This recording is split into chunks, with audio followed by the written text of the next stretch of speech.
Y'all know me, I'm dangerous.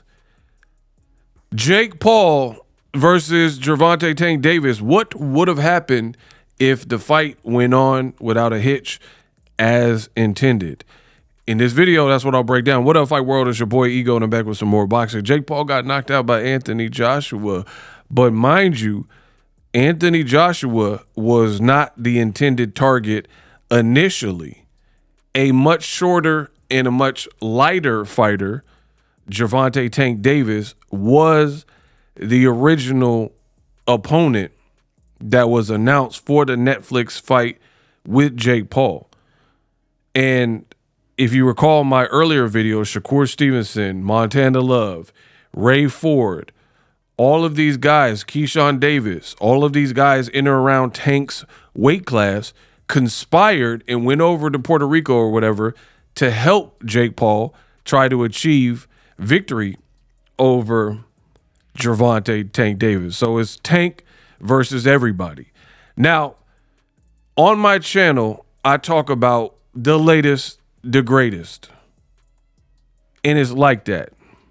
So I had to make this video. Boom. Ryan Garcia, right after Jake Paul got knocked out, 2 million views later, right?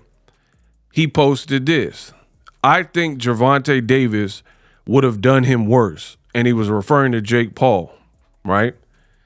And UFC fighter Cody Garbrandt says Tank would have knocked him out faster. You guys can see that on the screen.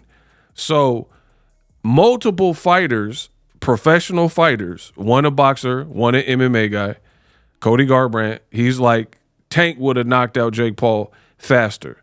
And Ryan Garcia, who has experience being in the ring with Tank particularly, he's saying that Tank would have done him worse than AJ, which is quite a testament to Gervonta Davis, given the fact that Joshua is this 6'6" giant, this behemoth, he's brolic, Olympic gold medalist. Tank ain't 6'6". Tank is not an Olympic gold medalist. And you got people, fighters, not just people off the street, but professional fighters who believe that the Jake Paul Tank fight, should it have went on, it would have been worse than what Joshua did. And after watching one fight, because we obviously didn't get the Tank fight, I'm inclined to agree with it. Here's why. One, Tank's stature and his height probably has been the same since he was mid-20s, because as a man, you stop puberty around 19 to 25 years old, right? Most men don't grow. And I'm not talking about these limb surgeries and stuff people are getting. I'm talking about naturally with no surgery or nothing. You're not really growing past 25. You dig? So with that in mind, Tank is used to being a smaller guy. He's used to fighting guys that are bigger than him. Mario Barrios, guys like that. Now, the difference is Barrios is a lifelong boxer as well.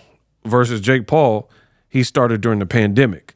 So Tank fighting up and fighting someone bigger, all of his opponents, minus Pitbull Cruz, have been bigger than him.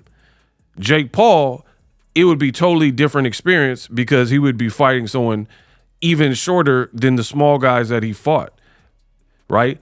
The closest in stature would probably be like a Nate Robinson, and Nate Robinson's probably taller than Tank. So you would have to be punching down, which is obviously going to be an issue, especially if you don't know what you're doing. And I feel Tank would be just overall more elusive. Yeah, Nate Robinson is listed at 5'9". Tank is listed at like 5'5", 5'6".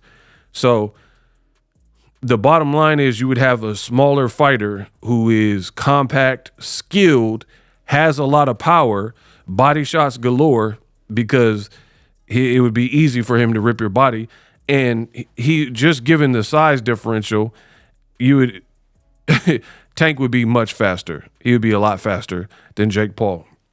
And Jake Paul has this thing where he fades late back half of fights, where second half of fights he's not looking so good. You know, the cardio, He don't have his lungs up, his wind up.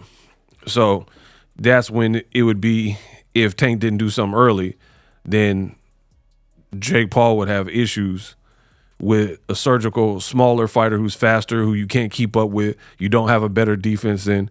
And mind you, I don't think Anthony Joshua looked particularly amazing. He got the job done, credit to him. But all things considered, his size, his power, his experience, I expected more. I felt like he was holding back for whatever reason. The punch that he hit Ngannou with when he was putting him down or finally put him out or whatever in the second round, it didn't look like he was hitting that hard. Like, he didn't look like he was putting the same steam, right? It landed flush on Jake Paul, but it looked like 20% of what Joshua probably could have did for whatever reason. So I agree with the people saying that a fight with Tank would be harder. Ryan Garcia, Cody Garbrandt, and there's a lot of fans saying that too. Tank would just be a whole different puzzle that I don't think Jake Paul would be ready for.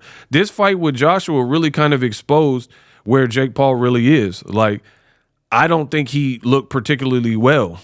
He was falling to his knees, doing the Tootsie Roll. He looked like he was about to boss Anthony Joshua up. He was on his knees more than Monica Lewinsky. And he kept falling and spilling over, losing his form, dropping his hands, flying onto the ropes. Like, it just looked bad. And you can't lose your form in boxing. That is like probably one of the worst things you can do. You have to fight through the fatigue and lethargy and keep coming. I know it sounds hard and crude, but that's the sport you're in. Let me know what you think. What would have happened if Tank continued fighting him? Deuces.